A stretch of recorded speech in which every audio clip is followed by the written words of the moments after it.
Lord. దేవుని యొక్క శక్తి కలిగిన నామానికి స్తోత్రం కలుగునుగాక. ఈరోజు దేవుని యొక్క వాగ్దానము దావీదు రాసిన సంకీర్తన 84వ సంకీర్తన 10వ చరణము. నీ ఆవరణములో ఒక దినము గడుపుట 1000 దినముల కంటే శ్రేష్టము అని ఇక్కడ భక్తుడు తెలియచేస్తూ ఉన్నాడు. ప్రియులరా, మనము గమనించాలి, ఒక రాజయ్య ఉండి ఇంత మాటను అంటున్నాడు అంటే ఆశ్చర్యపడవలసిన విషయమే.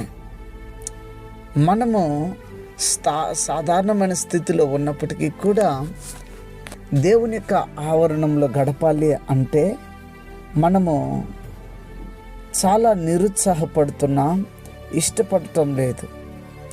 దేవుని యొక్క ఆవరణంలో గడపడానికి మనం ఇష్టపడటం లేదు. కానీ ఫంక్షన్స్లో, సినిమా హాల్స్లో, పేకాట ఆడే దగ్గర, మరి లేనిపోని చిల్లర వేషాలు వేసే అక్కడ సొల్లు కబుర్లు చెప్పే దగ్గర సమయాన్ని వ్యర్థం చేస్తామేమో, కానీ కూర్చొని మాటలు చెప్పే దగ్గర మన సమయాన్ని వ్యర్థం చేసుకుంటామేమో, కానీ దేవుని యొక్క సన్నిధానంలో గడుపుదామంటే మనము ఆసక్తిని కనపరచడం లేదు.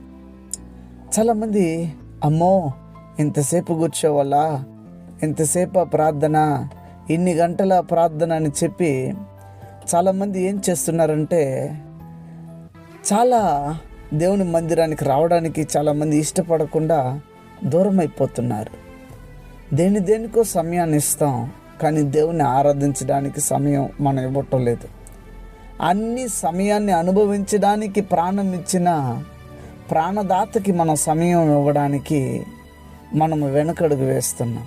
ధనం అడిగాడా, ధాన్యం అడిగాడా, వజ్ర వైడూర్యాలు అడిగాడా, ఇవి ఏవి కూడా అడగలేదు.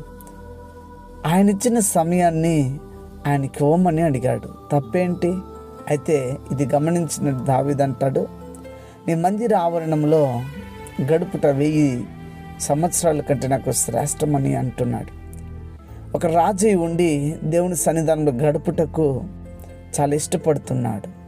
కానీ సాధారణమైన బ్రతుకుతున్నటువంటి మనము దేవుని సమ్ముఖంలో గడపడానికి ఇష్టపడుతున్నామా? ఆలోచన చేయండి. ఎక్కడ ఎక్కువగా సమయాన్ని వెచ్చించడానికి ఇష్టపడతాం? ఆలోచించి మార్చుకో, ఒక మంచి నిర్ణయం తీసుకో.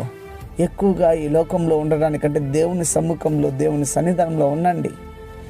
చర్చిలో ఎక్కువ సమయాన్ని కేటాయించండి. ఆత్మీయులతో, విశ్వాసులతో ఒకరికొకరు కలుసుకున్నప్పుడు మాట్లాడండి. ఒకరి యోగక్షేమాలు తెలుసుకోండి. ఒకరినొకరు ధైర్యపరచుకోండి, ఆదరించండి. దైవాశీర్వాదములు పొందుకుంటారు. ఈ మాటలు దేవుడు మిమ్మల్ని దీవించును కాక. ప్రార్థన చేసుకుందామా?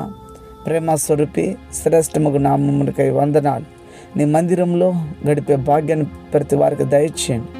లోకంలో గడిపే హృదయాన్ని తీసివేయండి. నీ సమ్ముఖంలో గడిపే భాగ్యాన్ని దయచేయండి. అనారోగ్యం చేత ఉన్న వారికి ఆరోగ్యము, ఆర్థిక ఇబ్బందులు ఉన్న వారికి విడుదల, రక్షణ లేని ప్రజలకు రక్షణ ఇచ్చి ప్రతి వారిని నీ రాకడకు సిద్ధపరిచి నీ సన్నిధానం స్థిరపరచమని క్రీస్తు పేరిట వేడుకొని నామ తండ్రి, ఆమెన్. God bless you. దేవుడు మిమ్మల్ని దీవించి ఆశీర్వదించును గాక. ఆమెన్.